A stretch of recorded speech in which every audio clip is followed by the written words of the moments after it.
नाजरीन, आज की इस बातचीत में हम एक बहुत अहम सवाल को आसान और साफ अंदाज में समझने की कोशिश करेंगे। दुनिया में सबसे पहले मूर्तियां किसने बनाई, उनकी पूजा कैसे शुरू हुई और शिर्क की असली वजह क्या थी। कुरान में जिन नामों का जिक्र आता है, वुद, सुवा, यगूस, यूक और नस्र, असल में वे कौन थे? ये मूर्तियां कैसे बनी और आगे चलकर अलग अलग इलाकों में क्यों पूजी जाने लगीं? क़यामत से पहले ऐसा क्या होगा कि ये नाम और निशानियां फिर से सामने आ जाएंगी? साथ ही हम यह भी जानेंगे कि अरब में, खासकर जाहिलियत के दौर में, बुत परस्ती की शुरुआत कैसे हुई, काबा में मूर्तियां किसने रखीं और लात, मनात, उज्जा और हुबल की असलियत क्या थी। इन तमाम सवालों के जवाब हम कुरान और हदीस की रोशनी में सरल भाषा में आपके सामने रखेंगे। दोस्तों, इस्लाम में शिर्क को सबसे बड़ा गुनाह बताया गया है। शिर्क का मतलब है उस एक अल्लाह की इबादत में किसी और को शामिल करना जो अकेला है और पूरी कायनात का खालिक है। इतिहास गवाह है कि हर दौर में किसी न किसी शक्ल में शिर्क मौजूद रहा। इसके बावजूद दुनिया में कई मजहब ऐसे भी रहे हैं जो एक ही खुदा को मानते हैं। इस्लाम इस बात को सबसे साफ तौर पर पेश करता है और यहूदी, ईसाई, बौद्ध जैसे मजहब भी इस बात को मानते हैं कि कायनात का खालिक एक ही है। इस्लाम से पहले अरब में हालात ये थे कि काबा, जो तौहीद का मरकज था, वहां भी मूर्तियां रखी गई थीं। लोग उन्हीं के नाम पर तवाफ करते, सजदे करते और उन्हें अल्लाह के पास सिफारिश करने वाला समझते थे। यहां सवाल पैदा होता है कि जब अंबिया हमेशा एक खुदा की दावत देते रहे, तो फिर बुत परस्ती की शुरुआत कैसे हुई? इतिहास में इसके बारे में अलग अलग बातें मिलती हैं। एक राय ये है कि पुराने जमाने में कुछ लोग ख्वाब देखते थे और समझते थे कि किसी खास चीज की इज्जत करने से उनकी परेशानी दूर हो जाएगी। जब उनकी मुश्किल हल होती तो वही अमल धीरे धीरे रिवाज बन गया। दूसरी राय ये है कि जब किसी नेक इंसान का इंतकाल होता तो लोग उसकी याद में उसकी कब्र या निशानी से जुड़ जाते। पहले ये सिर्फ याद और सम्मान तक सीमित था, लेकिन वक्त के साथ यही सम्मान इबादत की शक्ल लेने लगा। इस्लामी नजरिए से कुरान मजीद में सूरत नूह में साफ तौर पर बताया गया है कि वुद, सुवा, यगूस, यूक और नस्र असल में कुछ नेक लोग थे। वे बहुत इबादत गुजार और परहेजगार थे और लोग उनसे बहुत मोहब्बत करते थे। उनकी जिंदगी में लोग उनसे दीन सीखते थे और उनकी संगत से बेहतर बनते थे। जब इन नेक लोगों का इंतकाल हुआ तो उनके चाहने वाले बहुत उदास हो गए। धीरे धीरे लोगों का जोश कम होने लगा।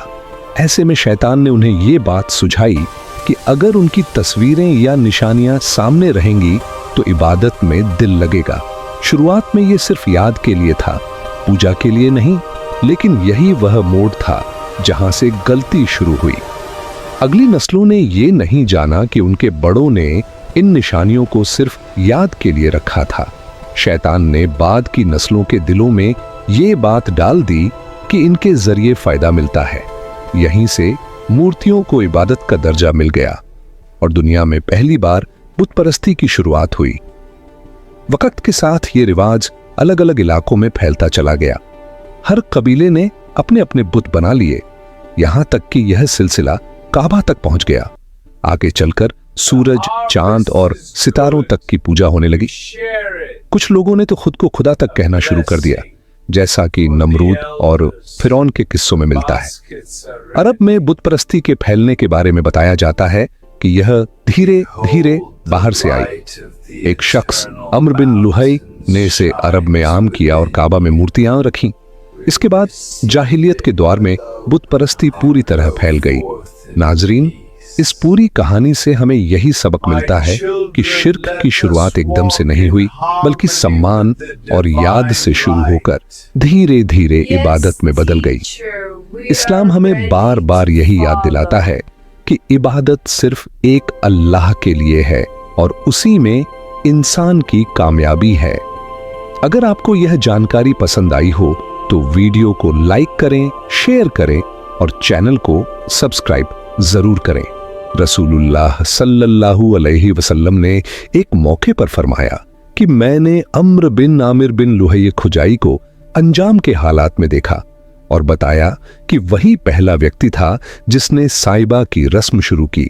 साइबा उस जानवर को कहा जाता था जिसे लोग अपने बनाए हुए माबूदों के नाम पर छोड़ देते थे। न उस पर बोझ डाला जाता, न सवारी की जाती और न ही किसी फायदे के लिए इस्तेमाल किया जाता। नाजरीन, अम्र बिन लुहाई एक बार मुल्क शाम गया। वहां उसने लोगों को मूर्तियों की पूजा करते देखा।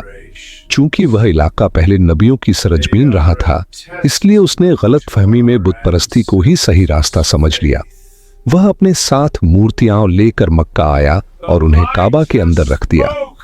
अहले मक्का उसे अपना बड़ा और रहनुमा मानते थे, इसलिए उन्होंने भी उसी की पैरवी शुरू कर दी। धीरे धीरे यह रिवाज बढ़ता चला गया, यहां तक कि काबा में 360 मूर्तियां रख दी गईं। अल्लाह ताला कुरान में सूरह नज्म में फरमाते हैं, तो क्या तुमने लात और उज्जा को देखा और तीसरे मनात को भी? अरब में वैसे तो कई मूर्तियां थीं, लेकिन लात और उज्जा सबसे ज्यादा मशहूर थीं। लात के बारे में लोगों का मानना था कि वह खुशहाली और तरक्की देता है। उज्जा को लोग दिन और रात के बदलने से जोड़ते थे। मक्का के लोग यह तक कहने लगे थे कि लात अल्लाह का बेटा है और उज्जा अल्लाह की बेटी। हालांकि असल में लात एक नेक इंसान था जो हाजियों की सेवा करता था। हजरत इब्न अब्बास रजी अल्लाहु अन्हु बताते हैं कि वह आने वालों को पानी पिलाया करता था। इसी तरह उज्जा के नाम से एक नेक और शरीफ औरत का जिक्र मिलता है। वक्त के साथ लोगों ने इनके बारे में बढ़ा चढ़ाकर बातें बनानी शुरू कर दी। बाद में कुछ लोगों ने उनकी याद में निशानियां बनाई और यही निशानियां धीरे धीरे पूजा का जरिया बन गई। नाजरीन, यही वह मोड़ था जहां सम्मान अकीदत में बदल गया और अकीदत इबादत में। वक्त गुजरता गया और लोग उन मूर्तियों के सामने झुकने लगे, फिर नजराने चढ़ाने लगे, यहां तक कि कुर्बानियां भी पेश की जाने लगी। फतह मक्का के बाद रसूलुल्लाह सल्लल्लाहु अलैहि वसल्लम ने इन तमाम गलत रिवाजों को खत्म करने का हुक्म दिया। लात और उज्जा की निशानियों को हटाया गया ताकि तौहीद का पैगाम फिर से साफ हो जाए। इस तरह मक्का की सरजमीन को हर तरह की मूर्ति पूजा से पाक किया गया। नाजरीन, इससे हमें एक बहुत बड़ा सबक मिलता है। बुत परस्ती की शुरुआत अक्सर नेक लोगों से हद से ज्यादा लगाव से होती है। पहले याद, फिर अकीदत और फिर वही अकीदत इबादत बन जाती है। इसी वजह से रसूलुल्लाह सल्लल्लाहु अलैहि वसल्लम ने कब्रों को सजाने, उन पर मेले लगाने या सजदा करने से सख्ती से मना फरमाया, क्योंकि यह रास्ता इंसान को धीरे धीरे शिर्क की तरफ ले जाता है। कामयाबी सिर्फ और सिर्फ उस एक अल्लाह की इबादत में है जो नूह, इब्राहिम, मूसा, ईसा और आखिरी नबी हजरत मोहम्मद सल्लल्लाहु अलैहि वसल्लम का रब है। नाजरीन, रसूलुल्लाह सल्लल्लाहु अलैहि वसल्लम की जिंदगी हमें सब्र, इंसाफ और रहमत का बेहतरीन नमूना देती है। आपने हर हाल में इंसानियत, सब्र और ऊंचे अखलाकों को अपनाया। अल्लाह ताला से दुआ है कि वह हमें सही समझ, सही अमल और रसूलुल्लाह सल्लल्लाहु अलैहि वसल्लम के बताए हुए रास्ते पर चलने की तौफीक अता फरमाए। आमीन। रसूलुल्लाह सल्लल्लाहु अलैहि वसल्लम ने उस मुश्किल घड़ी में भी किसी तरह के गुस्से का इजहार नहीं किया और न ही कोई सख्त बात कही। आप पूरा दिन वहीं बैठे रहे और जुहर, असर, मगरिब और इशा की नमाजें भी वहीं अदा की।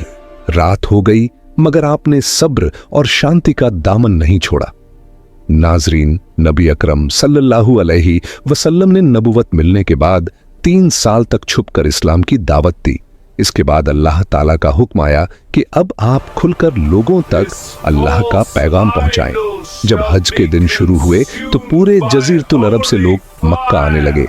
ऐसे में नबी अकरम सल्लल्लाहु अलैहि वसल्लम कोहे सफा पर चढ़े और ऊंची आवाज में फरमाया, ऐ लोगो, मैं अल्लाह का रसूल हूं, अल्लाह रब्बुल आलमीन पर ईमान ले आओ।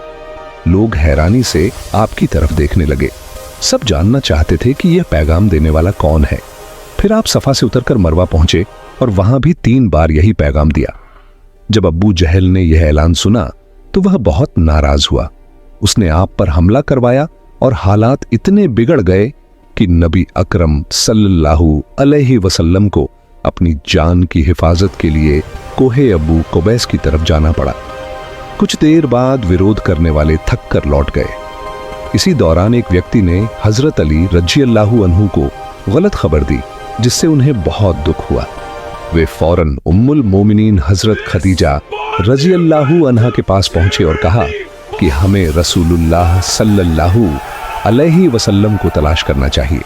हजरत अली रज़ियल्लाहु अन्हु और हजरत खदीजा रज़ियल्लाहु अन्हु बहुत बेचैन होकर आपको ढूंढने निकले। हजरत खदीजा रज़ियल्लाहु अन्हु की आंखों से आंसू बह रहे थे और वे दुआ कर रही थीं कि अल्लाह उनके नबी की हिफाजत करे। उसी समय अल्लाह के हुक्म से हजरत जिब्रील अमीन अलैहिस्सलाम नाजिल हुए।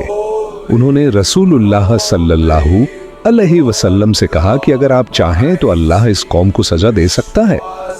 लेकिन नबी अकरम सल्लल्लाहु अलैहि वसल्लम ने फरमाया, मैं रहमत बनाकर भेजा गया हूं, सजा देने वाला नहीं।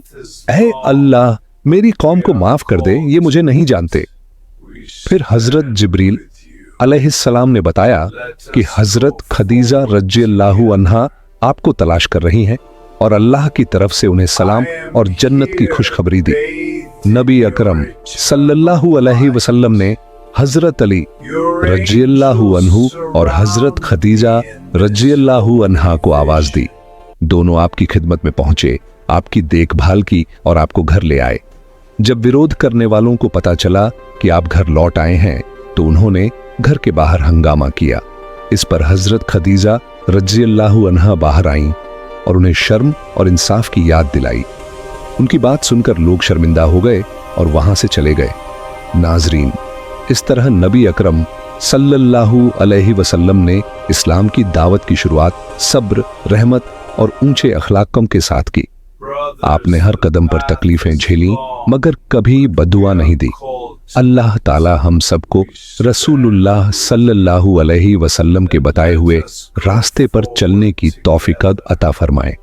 अगर आपको यह वीडियो पसंद आई हो तो इसे लाइक करें, चैनल को सब्सक्राइब करें और अगली वीडियो में फिर मुलाकात होगी। तब तक के लिए अल्लाह हाफिज।